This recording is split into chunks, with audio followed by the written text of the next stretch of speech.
Skullface has finally burned out. The world is rid of his existence at last. Was he still alive? You could say that. But you could also say he'd been dead for decades. What's that supposed to mean? Biologically speaking, it's hard to say how much was his life. Side effects from the treatment? No, the primary effect. Keeping a dying host alive as long as possible. That is the whole point. But in the end, he grew too dependent on his children. As if he had any other way to keep on living. He first underwent parasite therapy before the Soviet Union became his home. His body was horribly burned. Fire washed across his thin young frame and stole his skin and his throat, even his lungs. Only through repeated therapies could the parasites keep him alive. Most of his life became something the parasites gave to him. And then he lost the ability to die. That is correct. The parasites live on past the host's death, still aiding cell composition. At that stage, there is no way to extract them from the host cells. There is no way of knowing when the last cell of Skullface's body would die. The only choice was to burn the whole thing. And his children, along with it. And I am one to talk. When my life is snuffed out, I expect you to treat my body the same way. And when I burn, I will truly be one with my children for the first time.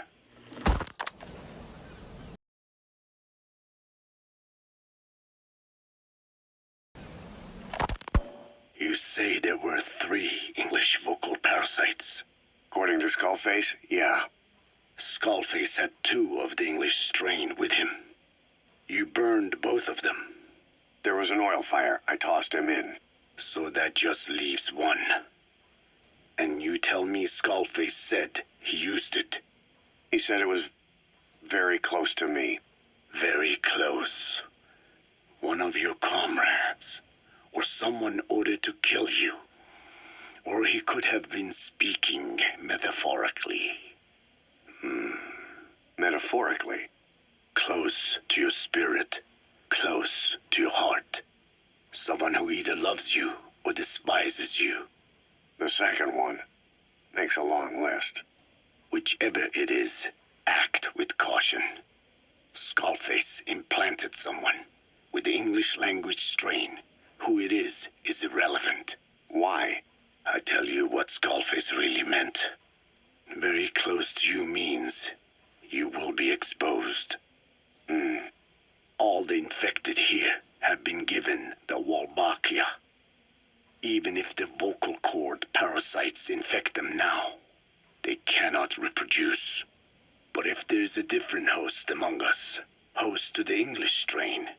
If that were the case, we'd see the symptoms. What about the non-English speakers? We have plenty of those, but the staff use English as a common language. But if that someone has not spoken English yet, and begins to speak it now, there'd be another outbreak. The final mating pair of the English strain must be found immediately. Skullface is gone, but his threat still remains. On this base, do you see what the final mating pair is? With him dead, those parasites are the stain he wished to leave upon the world. His thirst for vengeance. In the flesh. Think. Does anyone here bear a grudge against you? Who would target you specifically?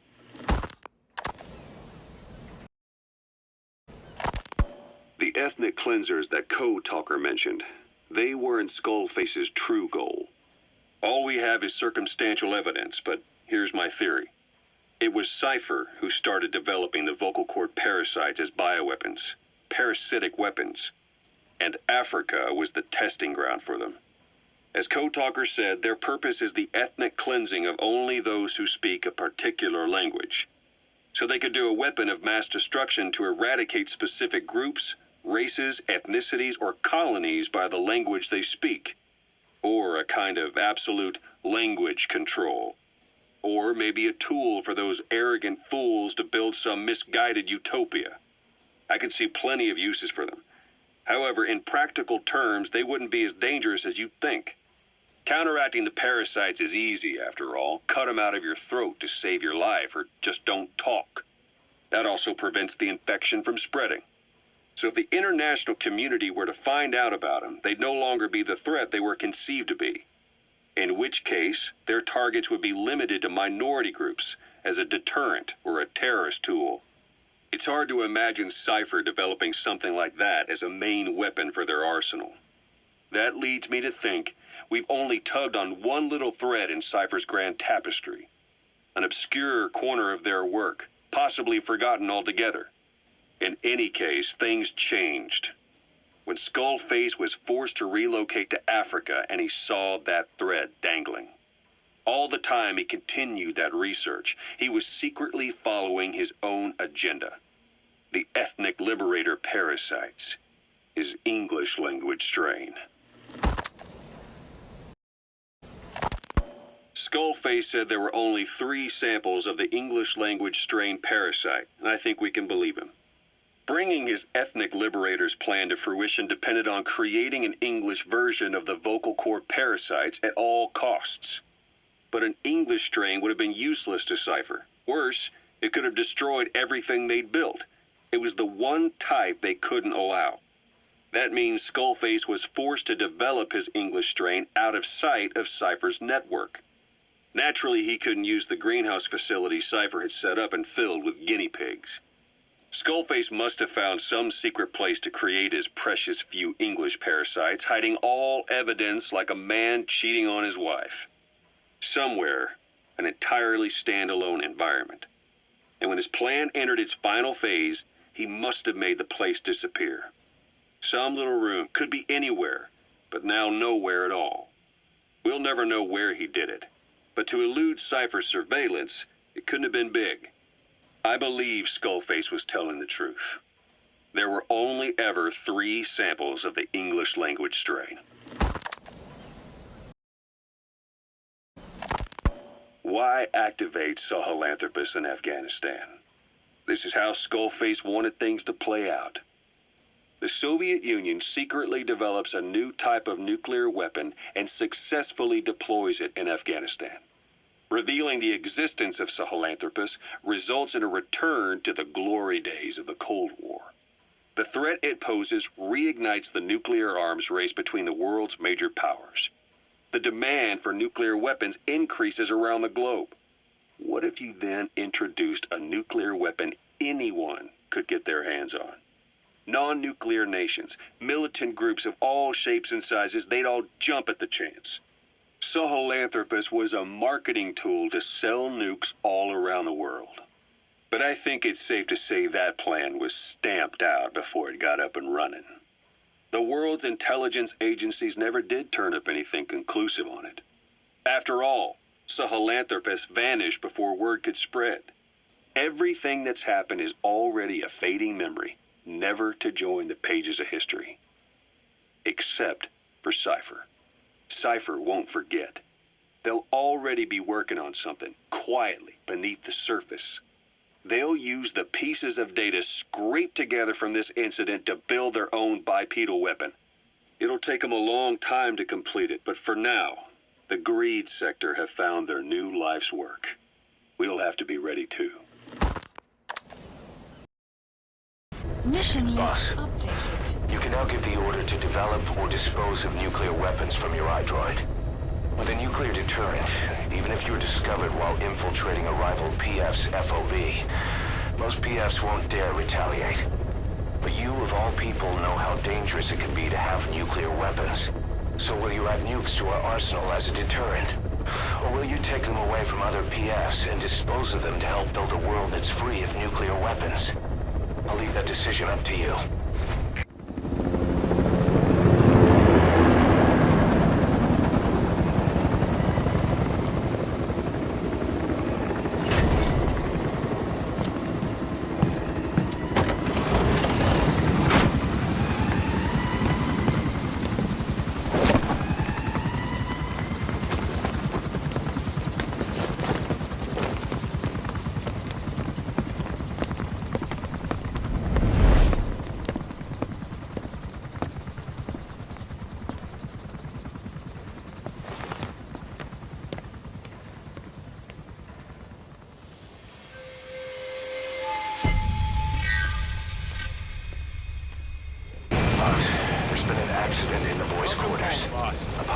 pipes gave way and crushed one of the kids.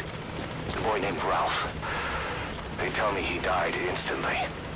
I'm sorry, boss. It's my fault. I should have been keeping an eye on them. I'll let you know if we learn something. Find and extract the missing CIA agent. The target was laying low with the friendly Mujahideen during the vocal cord parasites incident, but may have headed back to OKB-0 after the Soviets recaptured it. Check the target's VI on your iDroid.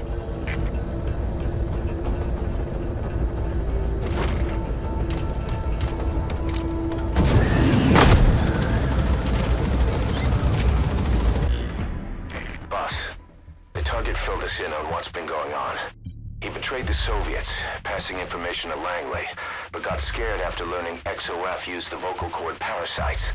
Then came feelings of guilt that his leaks sent comrades to their deaths, and fear that America might deploy such a weapon itself.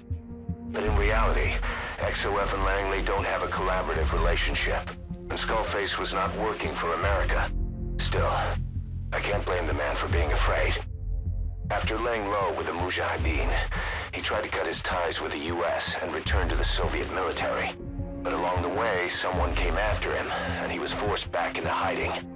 Could have been remnants of XOF looking to silence him. And you know the rest. He doesn't seem to know much about the parasites, but nevertheless, it'd be too dangerous to hand him over to Langley or the Soviets. We'll keep him here as originally planned. Emmerich's finished development on that battle gear of his. Get back to Mother Base.